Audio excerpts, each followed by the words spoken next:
오늘 본문은 예수님께서 바리새인과 서기관들을 책망하시는 이야기입니다. 크게 두 가지 이야기를 하는데요. 첫째는 바리새인과 서기관들에게서 들을 것은 있는데 볼 것은 없다, 이런 말씀을 하십니다.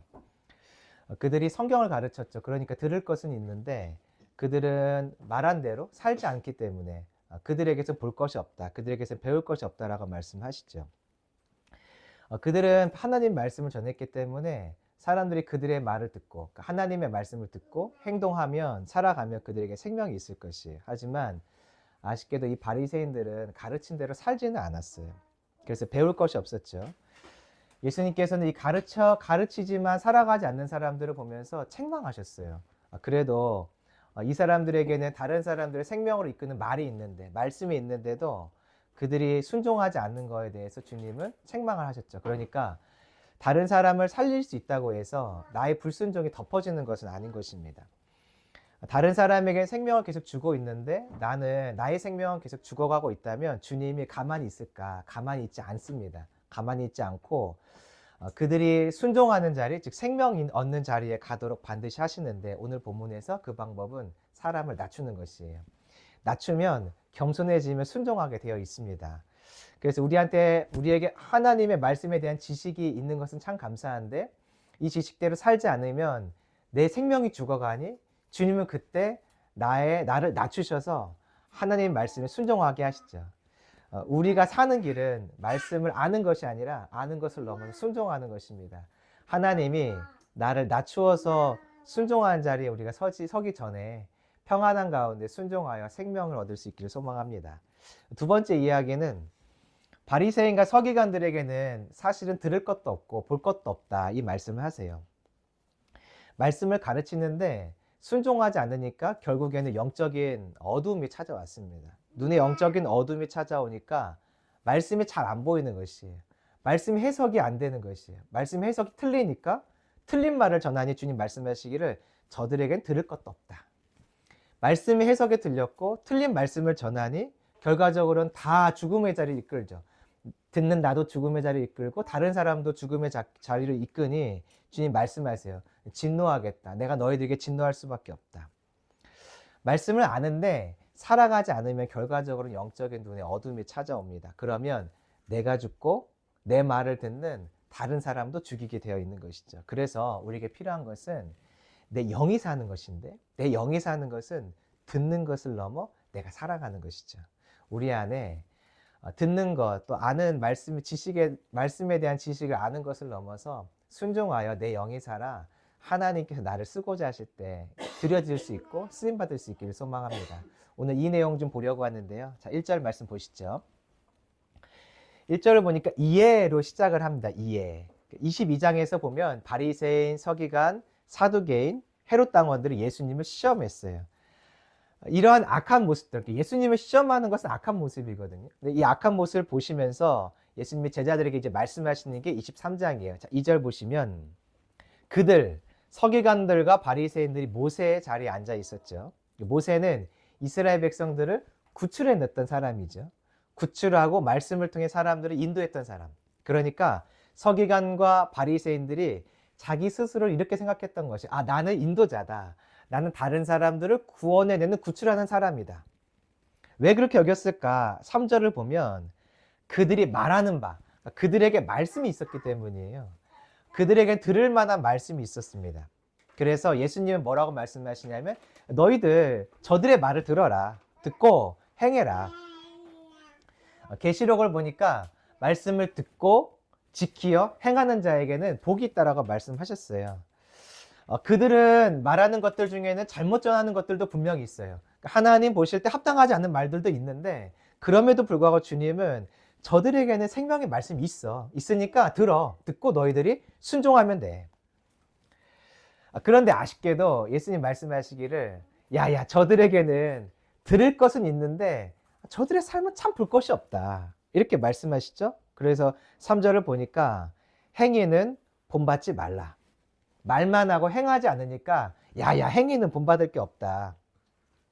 여기 성경에서 행한다라는 말은 창조한다라는 뜻이 있어요. 그러니까 말씀을 들으면 들은 말씀 때문에 어떠한 내 삶에 새로운 창조 활동이 일어나야 된다, 그런 말씀이신 거죠. 우리가 누구에게 어떤 좋은 정보를 들으면 내가 그 좋은 정보 때문에 행동하게 되어 있는데, 그것을 성경에서 뭐라고 말하냐면 순종이라고 말하고, 순종의 의미는 창조한다는 뜻이에요. 그러니까 하나님은 내가 말씀을 들은 다음에 그 말씀을 따라서 내 시간을 창조하고, 내 공간을 창조하고, 내 아이들을 섬기는 방법, 아이들을 가르치는 방법들을 하나님 안에서 말씀대로 새롭게 창조해내기를 원하시는 것이죠. 그런데 이 바리새인들은 사람들에게 가르치는 것은 했는데 내 삶을 계속해서 새롭게 창조해 나가는 일을 하지 않았어요. 그럼에도 불구하고 주님 뭐라고 말씀하시냐면, 야, 들어라. 저들에게 들을 것이 있다. 그럼 우리에게 질문이 생겨요.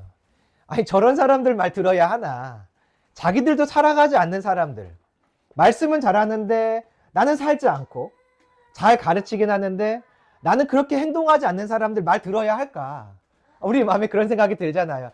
아, 저 사람 말은 맞긴 한데 자기도 안 살면서 뭘 자꾸 가르쳐. 저런 사람 말 들어서 뭐 하나? 그런 질문이 들 수 있는데 주님이 이렇게 말씀하세요. 그래, 맞아. 그런데 그래도 저들이 하는 말을 듣고 너희들 창조 활동을 계속해라고 말씀하시는 것이에요. 우리는 이런 생각을 합니다. 전하는 사람의 인격, 전하는 사람의 삶, 이것들을 보면서 저 사람 말은 맞아도 내가 듣고 싶지 않다, 따라가고 싶지 않다. 그런데 주님은 이렇게 말씀하세요. 그건 문제가 되지 않아. 저 사람이 전하는 말에 생명이 있고 생명이 있는 말을 하고 있다면 너희들 듣고 창조 활동을 계속해. 내 말씀대로 살아가. 내 말씀대로 순종해. 창조 활동 계속해 나가라고 말씀하시는 것이에요. 그러니까 우리가 다른 사람 보면서 저 사람은 인격이 안 되고 삶이 안 되니까 난 저 사람 말 동의 못 하겠어 라고 말할 때도 주님은 말씀하시는 것이, 아니, 그렇지 않아. 그 말에 생명이 있다면, 생명이 있는 나의 말이라면 너희들은 그 사람을 떠나서 내 말에 순종해. 창조해야 돼. 그것이 사는 길이야 라고 말씀하시는 것이죠. 성경을 보니까 계시록을 보면은 듣는 것이 복되다고 말하고 있지 않고 듣고 행하는 것, 직행하는 것이 복이라고 말씀하고 계세요. 그러니까 주님 우리에게 말씀하시는 것은 사람의 어떠함이 아니라 그 사람을 통해 전달된 메시지가 생명의 메시지라면 듣고 너희는 살아라. 행동은 보지 마. 볼 것은 없어. 하지만 들을 것은 있으니까 듣고 너희는 살아야 돼 라고 말씀하고 계신 것이죠. 이 바리새인과 서기관들을 봤더니 말씀은 있어서 다른 사람들은 살릴 수 있는데 정작 자기들은 살아가지 않았어요. 순종하지 않았죠. 왜 그런가? 자, 4절 보실까요? 이유가 나와 있는데 그 이유는 교만이에요. 4절을 보니까 그들이 사람들에게 무거운 짐을 지어주죠. 어깨에 매게 해주는 것이에요. 가르칠 때는 짐을 지어줄 땐 이렇게 말하는 것이죠. 참고 감당해야 돼. 알았지? 힘들어도 이 말씀 따라가야 돼.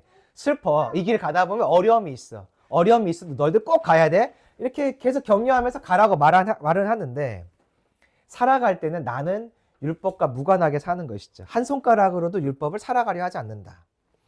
5절 봤더니 가르칠 땐 이렇게 말합니다. 하나님 앞에 살아가는 거지.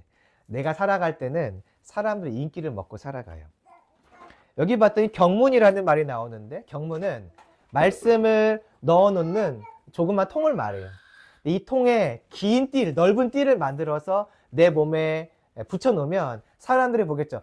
저 사람은 말씀을 사모하나 보다. 저 사람은 말씀을 지키려고 하나 보다. 오술이라는 것은 계명을 지키기 위해서 옷에 달아놓는 긴 줄을 말해요. 그것을 보면 사람들은 저 사람은 말씀에 관심이 있나 보다. 하나님의 말씀을 생명처럼 지키려고 하는가 보다 하고 사람들의 시선이 이 옷술과 경문의 넓은 띠에 관심이 가게 되겠죠. 그러니까 이 바리새인과 서기관들은 가르칠 땐 야야 하나님 앞에서 살아가는 거야. 하나님의 은혜 받으며 하나님이 나를 바라보시는 것만 보며 살면 돼. 근데 자기들 살아갈 때는 사람들의 시선이 어떤가? 사람들은 나를 어떻게 보고 있는가? 나를 존경하고 있는가? 이것에 관심 갖고 살아가고 있던 것이죠. 6절 보니까 가르칠 때는 낮은 자리에 앉으라고 말하고 자기들이 살아갈 때는 높은 자리를 경쟁하듯이 탐해요. 회당의 높은 자리, 잔치에서 높은 자리에는 주인이 옆자리인데 그 자리에 저기 내 자리야, 저기 내 자리. 저기 내 자리인데 하면서 탐하는 마음으로 살아가는 것이죠. 7절 봤더니 가르칠 때는 이렇게 말해요. 야야 하나님께만 인정받으면 돼. 살아갈 때는 사람에게 인정받는 것을 좋아하며 살아갔죠. 시장에 가고 공공장소에 가면 아, 선생님 오셨어요 하는 그 말 듣기를 기대하면서 사람들 앞에 가는 자가 바리새인과 서기관들이었어요. 왜 이렇게 가르치는 거는 말씀인데 삶은 말씀과 정반대의 길을 걸어갈까? 8절에 이유가 나와 있어요. 보시면 그러나 너희는 랍비라 칭함을 받지 말고 너희 선생은 하나요. 너희는 다 형제니라. 너희 선생은 한 명이다. 그런데 왜 너희들은 선생처럼 선생님하고 불림받기를 좋아하느냐 이런 말씀을 하시는 거죠. 선생은 누구냐면 하나님 한 분이세요. 그런데 이 하나님 한 분이 받아야 될 영광을 누가 받기를 원하냐면 바리새인과 서기관들이 내가 그 영광 좀 받고 싶다. 내가 선생이라고 좀 불림받았으면 좋겠어. 하나님이 받아야 될 것을 내가 받으려고 하는 마음으로 살아갔어요. 이것을 뭐라고 말하냐면 교만이라고 말해요. 하나님의 자리에 내가 앉으려고 하는 것. 자, 9절 보실까요? 아버지는 성경에서 공경받을 대상이에요. 공경받을 대상. 그러니까 아버지라고 불림받고 싶다는 것은 내가 공경받고 싶다는 말과 똑같은 것이에요.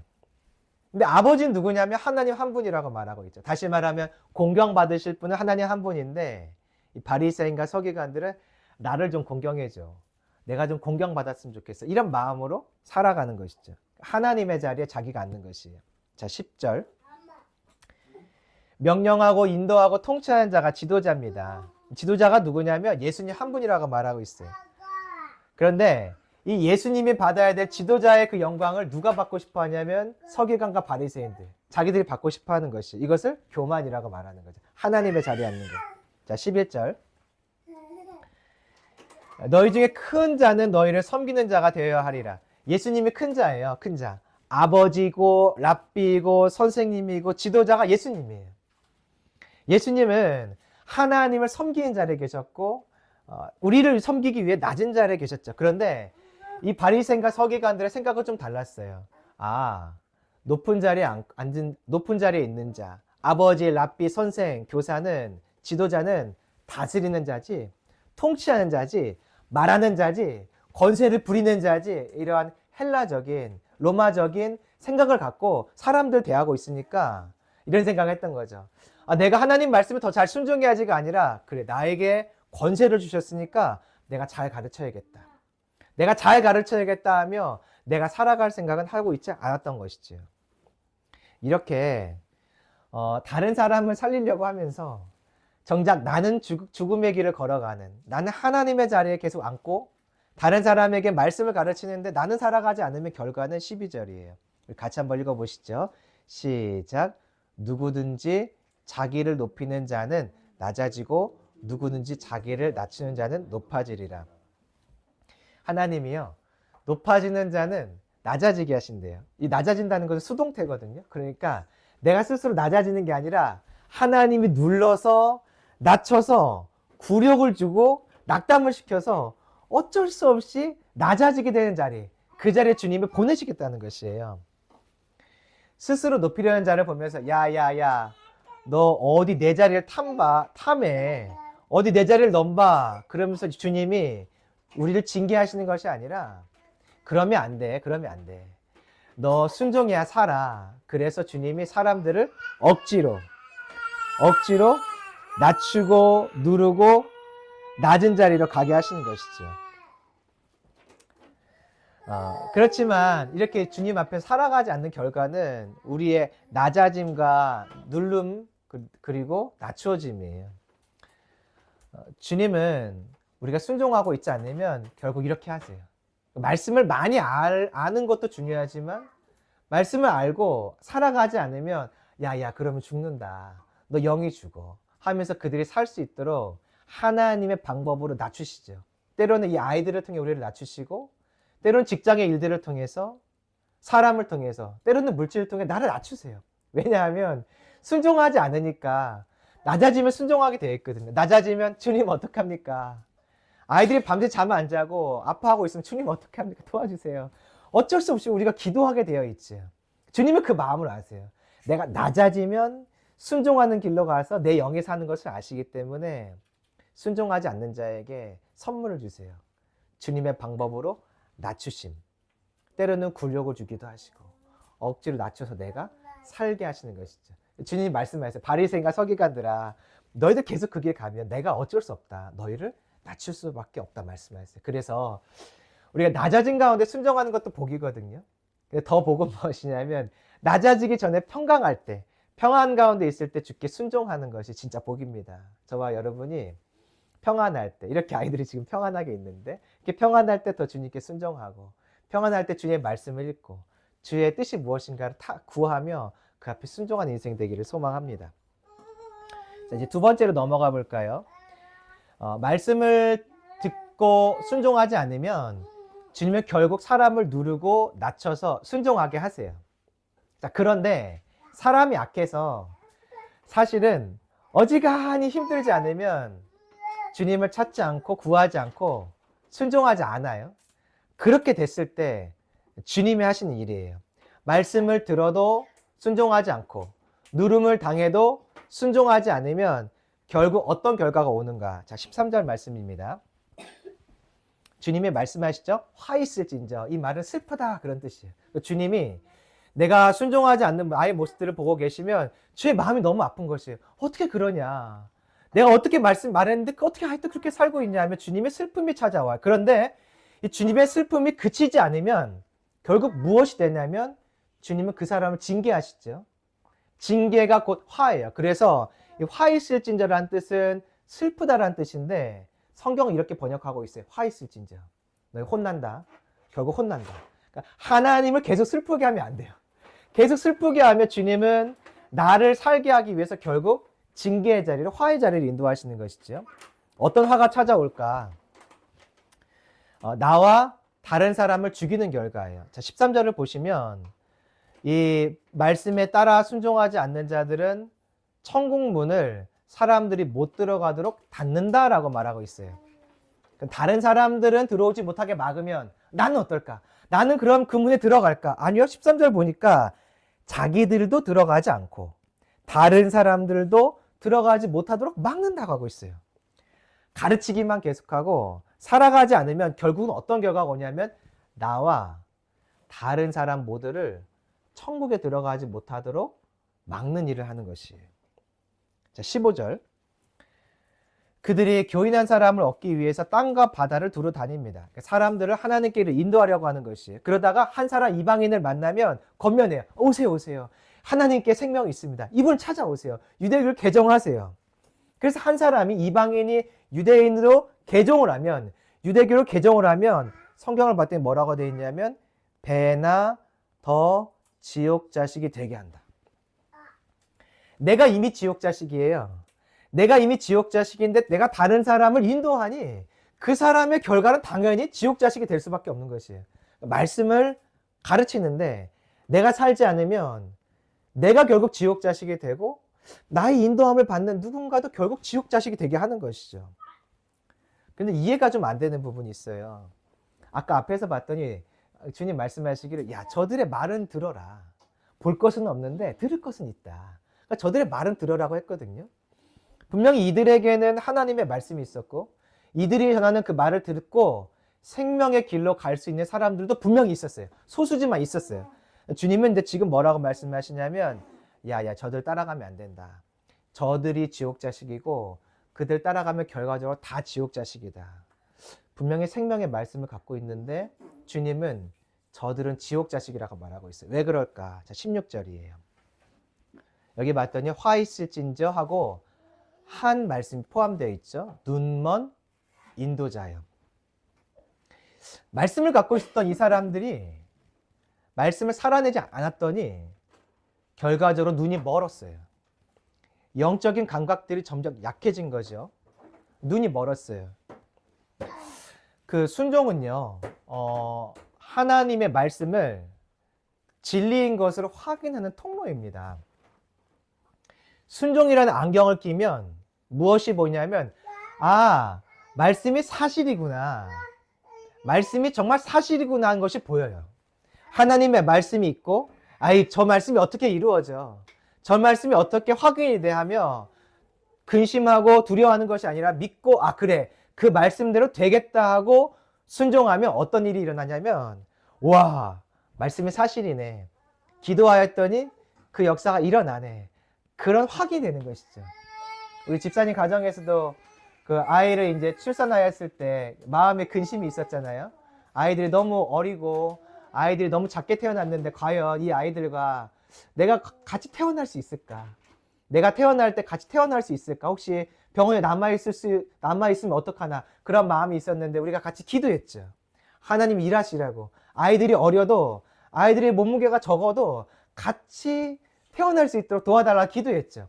기도했더니 결국 주님이 같이 태어나게 하셨어요. 그러니까 우리가 하나님의 말씀을 알고 있어도 기도하는 순종을 하지 않으면 일하심 보이지 않지만 기도하며 순종하면 기도하면 되는구나. 사실이구나. 말씀이 사실이구나. 기도는 역사하는구나 하는 것을 보게 되죠. 그러니까 순종은 무엇이냐면 하나님의 말씀이 사실인 것과 진리인 것을 보는 통로예요. 그럼 반대로 해볼까요? 말씀을 알고 있는데 순종하지 않으면 말씀이 진리이고 사실이라는 것을 볼 수 있는 눈이 어두워지는 것이. 말씀에 순종해야 이 말씀 진짜구나. 말씀대로 되는구나. 살아계시는구나. 하나님이 진리이구나 확인이 되는데 순종하지 않으면 확인할 길이 없으니 영적인 감각이 점점 무뎌져서 영적 장님이 되는 것이죠. 여기서 성경에서 눈이 멀었다라고 하는 것은 연기로 앞이 가려졌다라는 뜻이에요. 이것을 성경은 교만이라고 말해요. 연기로 앞이 막혀진 상태. 살다 보면 그럴 때가 있어요. 길이 보이지 않고 앞이 보이지 않고 아이들을 이렇게 밤에 아이들이 아플 때 보면 도대체 언제 아이들이 울음을 멈추나, 언제 아이들이 이 병에서 좀 노임을 받나, 앞이 보이지 않을 때가 있어요. 살다 보면 그럴 때가 있으니까 그럴 수 있죠. 영적 장님이 되듯이 눈앞에 구름이 끼고 연기가 껴서 내 앞이 막막할 때도 있는 거지. 살다 보면 터널 들어갈 때 그렇잖아요. 끝이 안 보이는 것처럼 그럴 때도 있지. 그럴 수 있지. 절대 그러면 안 돼요. 절대 그러면 안 돼요. 눈이 머는 것, 눈앞에 연기가 내 앞을 막는 이 상황이 우리에게 찾아오면 절대 안 돼요. 왜냐하면 여기서 이 연기가 무엇인가가 중요한데 그것을 알면 절대 이 상황이 오면 안 되는 것이죠. 촛불을 폈다가 후 하고 불면 그 끝에 있는 심지의 불이 꺼지면서 연기가 올라와요. 그러니까 이 연기는 어떤 연기냐면 생명이 꺼졌을 때 연기예요. 빛을 밝히던 빛이 꺼졌을 때 연기. 그 연기가 내 앞을 가로막은 상태가 교만이에요. 그러니까 교만은 무엇이냐면 죽어가는 상태. 생명의 빛이 꺼져가는 상태. 생명이 없는 상태가 교만이고 눈이 멀어진 상태예요. 주님 말씀하세요. 너희들이 말씀을 알고 있는데 살아가지 않으면 눈앞에 연기가 낄 거야. 그 말은 무엇이냐면 너희들 생명이 점점 줄어들 거야. 생명이 죽어갈 거야. 이 생명이 죽어가면 할 일이 있어요. 무엇이냐면 생명을 찾아야 되는 것이죠. 생명은 예수 그리스도니까 생명을 찾아가야 되는데 아쉽게도 눈이 가려지면 생명이신 예수님이 보이지 않아요. 그 예수님 못 찾아갑니다. 바리새인과 서기관들이 눈이 어두워져 있으니까 생명이 죽어가고 있으니까 생명을 찾아가야 되는데 결과적으로 주님을 찾지 않아요. 영적인 눈이 어두워지면은 이 예수님을 볼 방법이 없어요. 영적인 눈이 어두워지면은 말씀을 볼 기회가 없어요. 예수님은 성경에서 말씀이라고 말하죠. 눈이 어두워졌으니까 예수님을 못 보죠. 즉 말씀을 못 봐요. 말씀을 못 보니까 말씀을 이해를 잘 못해요. 이해를 잘 못하니까 잘못된 말씀을 전하고 잘못된 말씀을 전하면 사람들은 잘못된 순종, 즉 죽음의 길을 걸어가게 되는 거죠. 내 눈이 어두웠더니 내가 말씀을 보지 못하니 내가 죽고 예수님을 보지 못하니 내가 죽고 말씀을 잘못 가르치니 다른 사람이 죽고 그 말씀을 듣고 순종하는 사람들은 결과적으로 불순종을 마치 순종처럼 여기며 살게 되는 것이죠. 그래서 영적인 눈이 어두워지면 절대 안 돼요. 그것은 나를 죽이고 다른 사람을 죽이는 것이기 때문이죠. 자, 17절 보실까요? 이제 영적인 눈이 어두워져서 들을 말도 없다, 들을 것도 없다라는 이야기를 하시는 것이에요. 17절 보니까 성전의 금, 무엇이 거룩한 것인지 이들이 분별이 안 돼요. 18절, 제단으로 맹세하면 괜찮고 제단 위에 예물로 맹세하면 지켜야 한다라고 말하죠. 19절, 거룩한 것이 무엇인지 큰 것이 무엇인지 분별력을 상실한 것이에요. 21절 성전이라는 건물은 보이는데 그 안에 계신 하나님이 안 보여요. 22절 하늘은 보이는데 그 위에 계신 하나님이 안 보여요. 23절 작은 것까지 11조 드리는데 정의, 긍휼, 믿음 예수님에 대한 믿음이 사라져요. 영적 분별이 안 돼서 그렇죠. 24절 하루살이 같이 작은 부정들은 걸러내는데 영적으로 어두우니까 낙타같이 크고 큰 부정함은 걸러내질 못해요. 영적 분별력이 상실되어서 그래요. 25절 겉은 깨끗한데 속은 더러워요. 27절 겉은 회칠해서 깨끗한데 또 속은 더러워요. 30절 나는 조상들과 달라요 라고 말하지만 31절 주님 말씀하세요. 너희는 똑같은 자들이야. 너희는 똑같이 하나님의 선지자들을 핍박하고 나의 뜻을 저버린 자들이 똑같아 라고 말씀하시는 것이 33절 그런 자들에게 남는 것은 지옥의 판결이라고 말씀하고 계세요. 결국 지옥에 떨어질 수밖에 없는 만큼 영적으로 어두워져 버린 것이에요. 오늘 우리가 삶을 살다 보면은 이런 일들을 참 많이 만나요. 말씀이 좋았어요. 과거에 능력도 있었어요. 그런데 어떻게 저 사람이 저렇게까지 되었나 하는 어떤 목회자들, 유명한 믿음의 사람들의 일들을 들어요. 그들은 가르치는 능력이 있었지만 다른 사람을 변화시킬 수 있는 어떤 말은 갖고 있었지만 아쉽게도 자기들이 살아가지 않는 것이에요. 살아가지 않으면 결국 내 눈이 어두워지고 내 눈이 어두워져서 그들에게는 삶에 볼 것도 없고 말에서 들을 것도 없는 자들이 되어버리는 것이죠. 그래서 이 말씀을 들으나 살지 않는 것은 내 영을 죽이는 것이고 다른 사람을 죽이는 것이 돼요. 반대로 말하면 내가 말씀을 듣고 살아가면 내 영이 살고 다른 사람도 살게 되는 것이에요. 우리가 순종에 대해서 이런 생각을 해요. 아유, 주님 말씀하셨으니까 순종해야지. 그 말씀 맞죠. 근데 순종은 진짜 왜 하냐면 내가 살아야 되기 때문에 하는 것이에요. 순종하는 자가 살아요. 순종할 때 영적인 눈이 열리며 살아갈 길들이 보이고 살아갈 길을 향해서 가게 되죠. 다른 사람도 살릴 수 있는 것이에요. 세상에서 어떤 삶이 반복되면 참 무료해져요. 아이들을 키우다 보면은 매일 반복이에요. 저희들도 아침, 점심, 저녁 아이들과 같이 먹고 같이 생활하는 매일의 삶이 반복되고 있어요. 엄마들에게는 이 반복된 삶이 참 힘들죠. 무료예요. 아빠들에게는 직장에 매일의 반복된 삶이 사실 무료해요. 반복되는 그 삶이 어렵죠.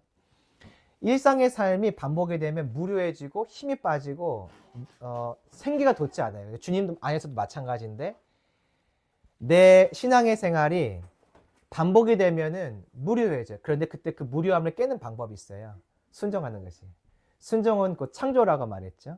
순종하면 새로운 삶을 살게 되고 새 삶을 살면 하나님 안에서 또 다른 순종할 것들이 보이게 돼요.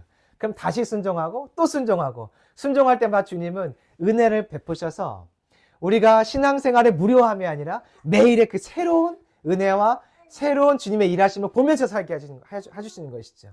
내 삶에 신앙이 무료해지고 반복되고 있다면 그것은 지금 나에게 주님이 순종해라. 새로운 창조의 일들을 해라.